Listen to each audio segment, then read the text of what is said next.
Hey everyone, it's Jeff Davenport alongside Jennifer Sorenson, the publisher at Herald Review Media, here for a brand new segment called Cochise Conversations. You can see we're in beautiful historic Bisbee, Arizona. Jennifer, what brings us to Bisbee today? Well, what brings us today for our first Cochise Conversation is a wonderful author. Her name's Sandra C.H. Smith, and to tell us about her journey and actually her journey to sobriety.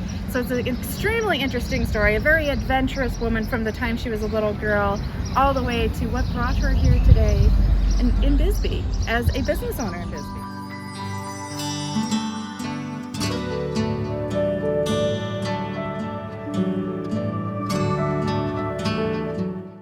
Hi, I'm Jennifer Sorenson from Herald Review Media, and I am here with Jeff Davenport from KKYZ. He's also MC extraordinaire throughout Cochise County. He MCs events for the Herald Review as well as many other organizations throughout our county. And we are starting today our first installment of Cochise Conversation.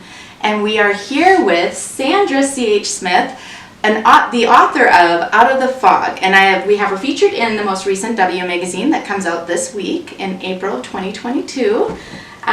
Jeff, do you want to say a few words? Absolutely. First of all, Sandra, thank you for having us in your home today. This is absolutely breathtaking, and the way you talked about it, as we walked in, you said each of these pieces has a story behind it.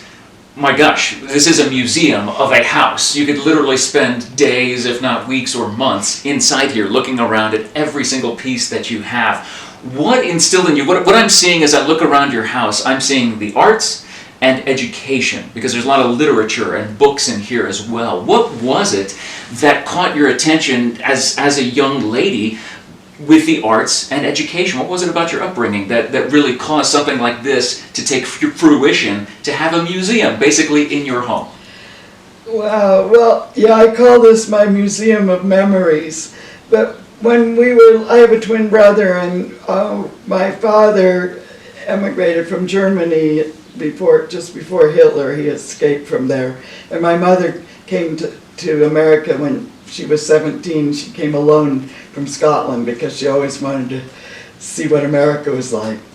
And so they were both kind of adventurers. And they decided that we shouldn't have any television at all in our home until we graduated from high school. So my father he was an intellectual type, and his father was best buddies with Kaiser Wilhelm and traveled all over. In fact, the Kaiser and my grandfather were the first to get into Eastern China, non-Chinese. And so there's a lot of adventure and travel in my background. And my dad had a huge library. And so when we had dinner, if there was a question about something, where is Notre Dame or something, we were allowed to get up and grab a book off my dad's shelf and open it up and say, see, I was right, it's in Paris, So books were a big part of my life. And when I was a little kid, I would read my father's books, and some of them, for like a 10-year-old to be reading some of these books, I read them in bed under the covers with the flashlight so that they wouldn't know I was staying up late reading. So books have been a big part of my life. And my mother ended up being an actor on Broadway in musicals, Gilbert and Sullivan and that sort of thing. So she always had parties in the house with very creative people, artists, musicians, and they had a piano, and everybody'd always be around the piano singing. And my brother and she had these fancy dinner parties. And my brother and I were stuck with doing the dishes and clearing the table because she wouldn't have a dishwasher. So my brother and I would fight who got to wash or who got to dry. That's really interesting.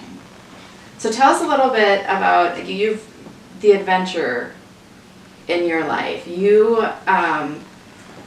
We'll get to your journey to write this book, but you said your father was a great adventurer, and you have that in your blood as well. I think as a young age, you talked a little bit about that in your book.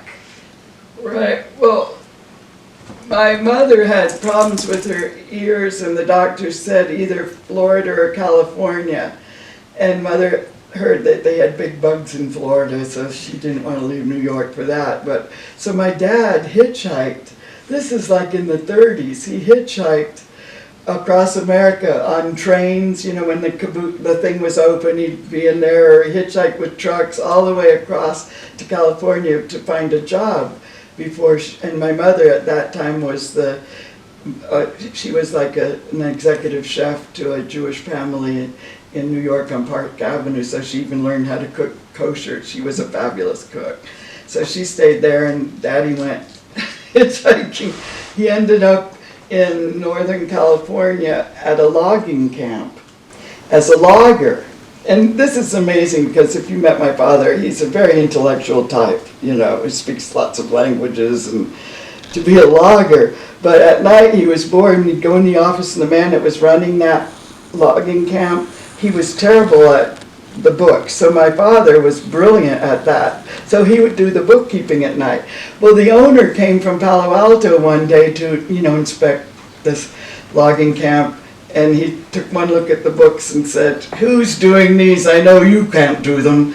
And the man said, "Oh, I hired a logger. Bring him in here."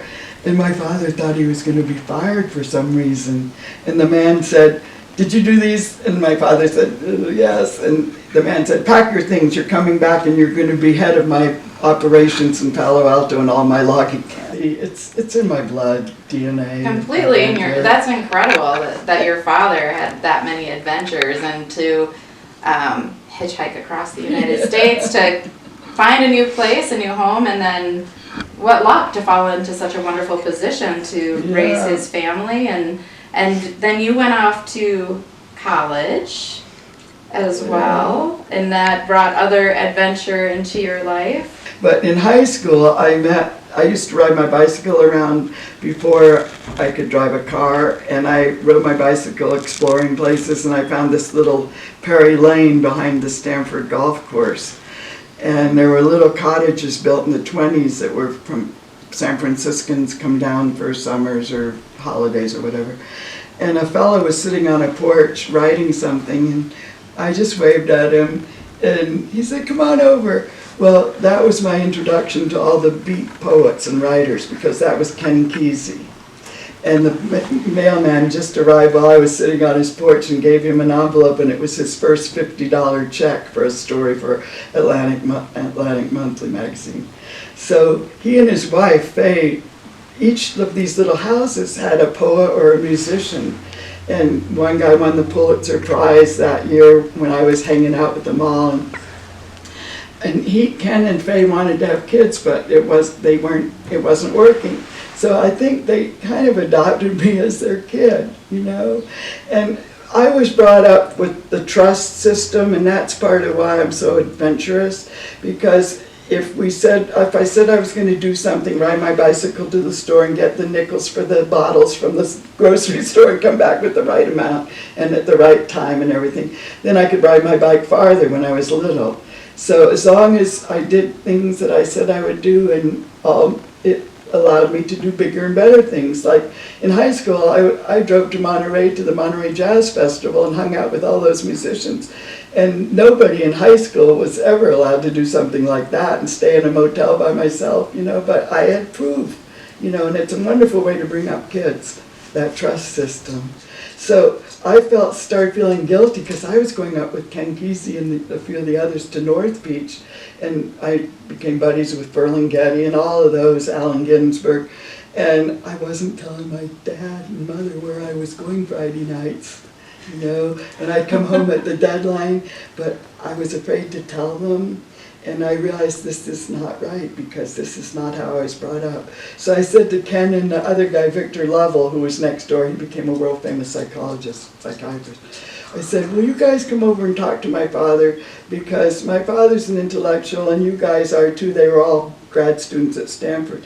And if my father meets you and if he approves of you, then I'll be able to keep going with you up to San Francisco. So they said, oh, sure, we'll go talk to him. So I brought them over, I introduced them, and I said, oh, I forgot I have to meet a friend. I was afraid to stay there, you know, in case fireworks. So I came back a couple hours later, and my father, he still had a German accent. Sandra, come into the living room. I thought, oh no, I'm going to be chained. You know, he said, sit down. I thought, oh, because he was very strict, I have to say, at times. And I sat down and he said, Sandra, I want you to know that I have just had the most wonderful, most inspiring afternoon since I've moved here. And he said, your friends are wonderful. They promised to take good care of you. They promised that you won't have any of that stuff they bring down from Mexico, that mezcal or whatever else it is. And all of them grew pot in the backyard, the whole block, big, huge pot thing.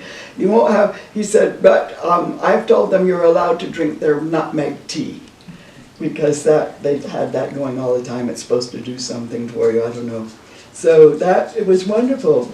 And the guy next door helped me get a fake ID so I could go into the little bars where they had fabulous musicians. I heard all the best musicians, jazz musicians, progressive jazz mostly, with them, and it was a wonderful way. And I got to escape from high school. I hated high school.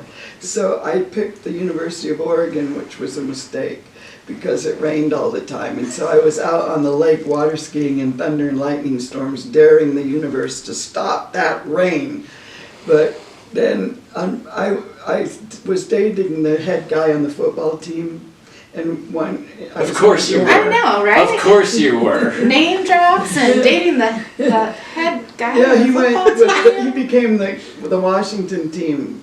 They changed their name just lately. Yes. The Washington football team. Yeah. He played. Okay. Yeah, later. But anyway, when we were going, I was leaving the dorm with him. One girl asked him to bring a 6-pack of beer back to give it to me to give to them. So he said, "Oh, sure, I don't mind." So I didn't think anything of it. I gave it. And about a month later, the dean of women had a meeting at our dorm and said, I understand there's drinking in this dorm, and I want anybody who's had anything to do with that to raise their hand. Well, being brought up the trust system, I raised my hand and I said, yeah, I did bring 1 6-pack of beer. And well, all the other girls, they all told the dean privately that I was the head of the whole beer thing, that it was me who brought all the beer in all the time, and I got kicked out of school. You got kicked out of the University of Oregon. It was horrible. And I had an MGA that I shared with my twin brother. He was going to Linfield, conservative school. And so I told him, I'm going to use the car for a while. And I just drove around Oregon for about a month. I was afraid to go home. But that was when I got a job at Hewlett Packard. And this is so neat. They made me the teletype operator, and I was the only girl down in the basement level with all the engineers. I was the only female down there. So they would always bring me candy or whatever, and Bill Hewlett and the other guy, Packard, they would come and sit on my desk and ask me, what's the latest news, Sandra? And they put me on the cover of their Hewlett Packard magazine and went all around the world. I had a really great time, and I met the guy who was head of sales, so sometimes I helped work in the sales department. But that's how I got a job in Geneva, Switzerland. So by the time you were not even a teenager, you had already had more adventures than Indiana Jones himself. Basically is what's going on here. Seems like it. Can we fast forward back to the Hewlett Packard days? How long did you stay with that company, with the Hewlett Packard company? Oh, it was just a summer job. Okay. And as soon as I decided to go back to Oregon, I had to tell Bill and I forget his first name, that I had to quit. And they were very sad. But because of going to school at 11, right, when school was out, Mother took us all over the continent. And I saw all these wonderful, they were consuls for the U.S. government, and they were so beautiful, and the people coming out of them were so elegant, that I said to my mom, if I ever grow up, I want to work in one of those places. So that's where I got the idea to go into foreign service. And when I went for the interview, she was lying upstairs in a chaise lounge, and the butler said, Mrs. Vogel is upstairs. So I went up there, and she's there with a thing on her eyes, lying on the chaise. Are you the one coming to be interviewed? I said, yes, I am, ma'am.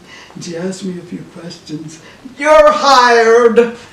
Without even seeing you, literally sight unseen. But I was like, they told me at the employment, the GW Student Employment Office where I got this, that I was the 10th person she had had, that nobody could stand her. She was so difficult. But then one night she said, I don't feel like being hostess tonight. And I had my hair always up in a chignon, trying to be very, formal with her.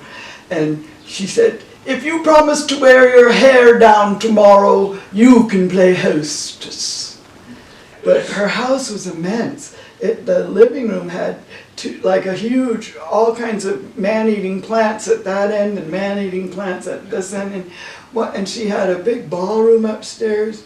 And I said to her, Mrs. Vogel, it's a shame you have that beautiful ballroom. You're not using it for anything. Why don't we turn it into an art gallery? She said, splendid idea, my dear. So I got Neil Armstrong, I think it was, the astronaut. Mm-hmm. I got him to be the first guy to show his work.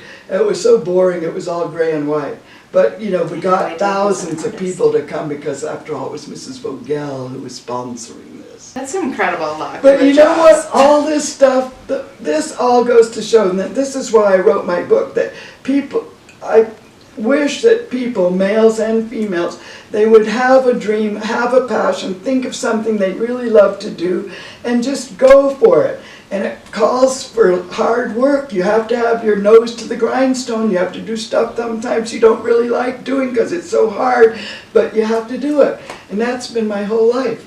I have a passion and I have a dream, and I just, go for it. And the one thing I learned, I'm in recovery, mm-hmm. and I learned in recovery that because before recovery, if I said I'm going to be head of Hewlett-Packard office over there, if I didn't do it, I would think, oh my God, maybe they'll figure out I drink too much. Or I'd say, oh dear, that's bad, I'm a failure. And they're like, some later on in drinking, I can't even quit drinking, and look, here I can't even do this. So I'll say I would keep going towards doing that thing, whatever it was, even though all these roadblocks came that said, Sandra, this isn't the right thing for you at all. This is not the right thing. But I do it anyway, right? But I learned in the program that it's like being on a dime. The only mistake I could make is sticking on the dime and not going for something. So, and I learned in the program, this is so helpful to me since, that if I have a passion to go over here, right? And if I start over here and it's not working out, and I ask the universe and God and Allah and Buddha, all those guys up there, is this not right for me? And I get the message, it's okay to come back to the dime. It's not a failure. It's not something to be ashamed of. It just didn't work out. It wasn't for me. So I come back to the dime, and now I go this direction because that direction didn't work out. It's okay to go this direction. That's the biggest thing I've learned in recovery. Just step off the dime and go for what you want, as long as it's not going to hurt somebody or embarrass, parents if they're still alive or whatever, that it's okay to just step off that dime, So you, in your book, Out of the Fog, you basically started that process because you were going through recovery and everything you experienced. And just talking about your earlier part of your life, you were basically a can-do, get-it-done type of attitude, and found a way to make things happen for yourself based on the acquaintances you made, just a lot of perseverance. And I don't know when you started dabbling with alcohol or anything, and because I don't think it really, in the beginning of the book, it didn't really directly say that, but when you realized that you needed to make a change, can you talk about that? Because from what I read and what I interpreted, is like you needed to focus on this, taking care of yourself, before you could move on to the rest of taking care of your children and the next steps in your life. So can you talk about that a little bit? Let's see. Well, I had a fake ID so I could go with everybody from North Beach to jazz, these fabulous jazz. but I only would have like one little drink so I would fit in, you know. And I peppered my purse with all kinds of things with the fake ID name, like laundry tickets, I put the fake name on, or photos to, you know, Laura was the fake name. To Laura with Love Your Sister, photos had all that name on it. And so I went through 2 different times when they came in for a raid, and they made me empty my purse. They didn't find anything with Sandra on it, so I passed. It was really kind of cool. But I never overdrank at all, because I went to Stanford University fraternity parties, and when you walk in, they give you 2 big bottles of champagne.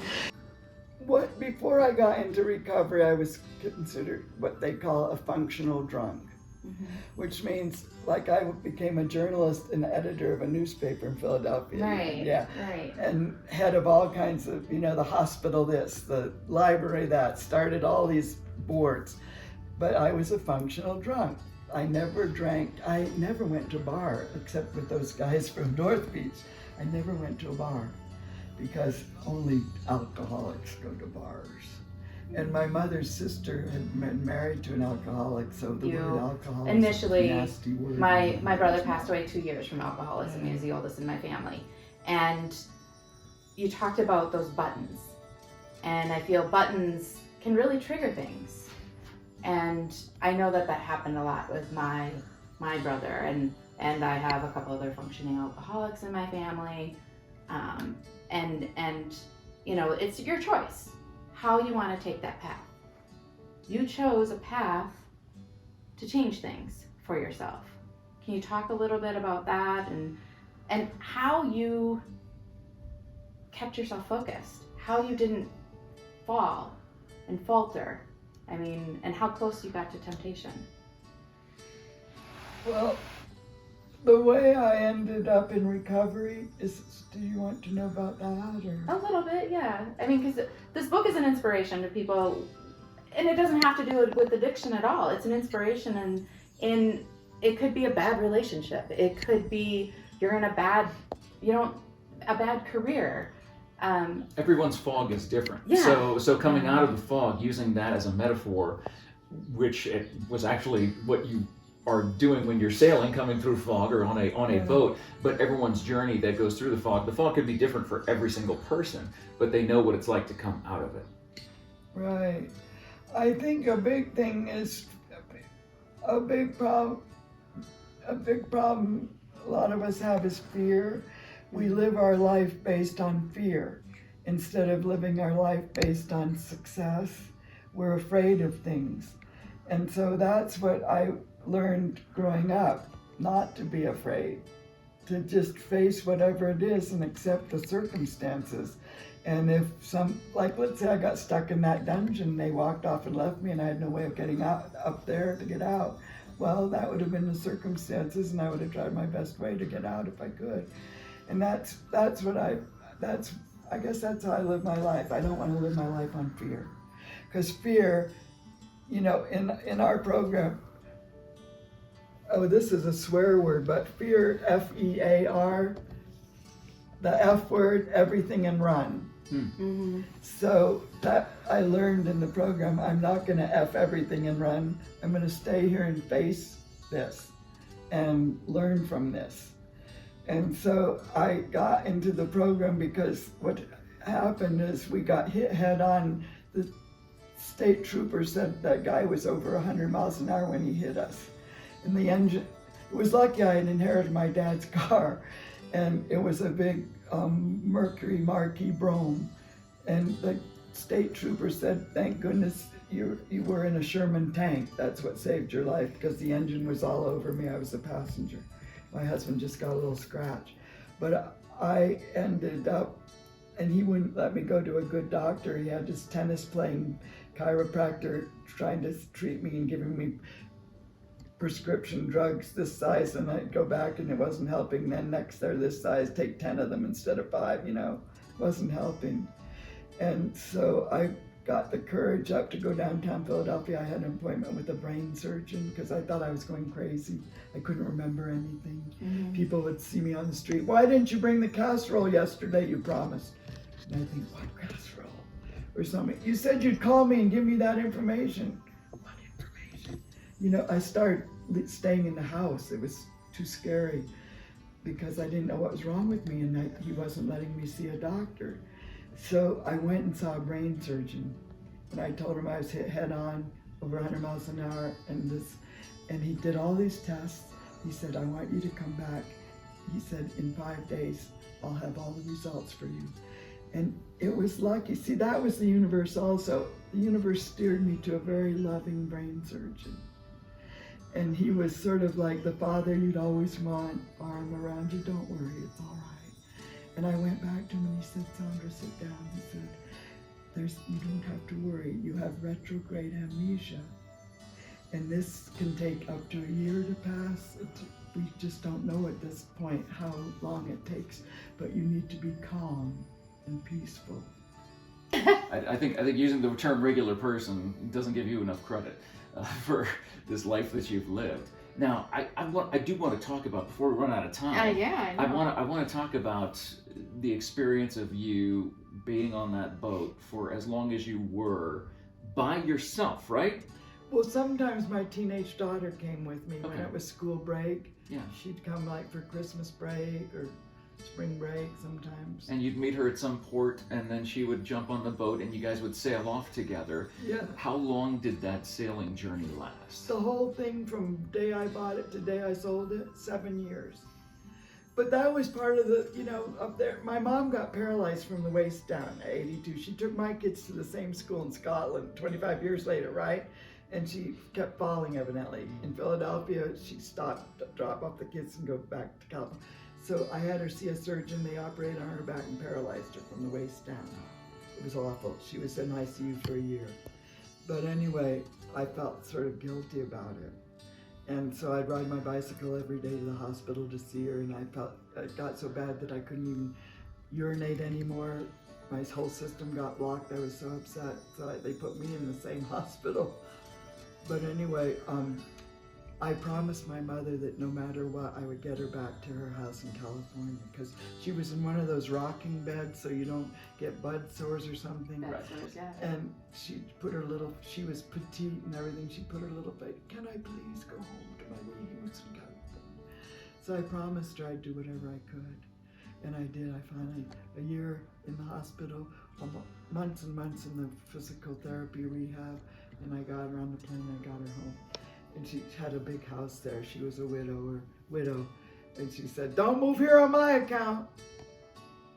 But she refused. I got a housekeeper. I don't need a housekeeper. She was independent, And so I got a van with a lift, and I got a lady from the program who would drive her to the stores or whatever. But she refused to accept that she was paralyzed. And she'd be going around her garden in a wheelchair, watering flowers, or trying to plant things, and she'd fall out and break a leg. And I'd get the call, she's in the hospital, broken leg. And I didn't have hardly any money in those. I had left everything, right? Mm-hmm. But I had that one credit card. So I'd fly out, get her all set up. And then before I'd go back, don't move here on my account. So each time I'd go under a pine tree a redwood tree that I had planted on her property when it was like that, because my dad had died and I planted it so it would grow up and watch over her. And I'd get under there because I learned in the program how to meditate. The word pray was, oh gosh, that's sort of religious. But I did believe in a higher power and I believed in God, but not the way some religions do. I believe that he's a loving person, he loves me. And sometimes he wears a Greek fisherman's cap and carries Greek worry beads and walks along beside me. Or if I have a business decision, he's at a long business table with a striped tie and a white shirt, very businesslike. He has a lot of roles. So anyway, I'd ask, what should I do? My kids back are living. I made this arrangement where they would come from Scotland. I said, it's all right. He had disappeared, but he reappeared, the husband, and he wanted to see the kids. So they were coming back, and so I asked what to do, and that's when I got the message it was okay to move out. And I made this plan and let him move back into the big house. And that when the kids came, I didn't want them to have to go downtown with me, strange place. they needed to stay where they knew, in the same school and friends. So I said to them, you stay in the house and you have the kids during the week. I'll have them on the weekend.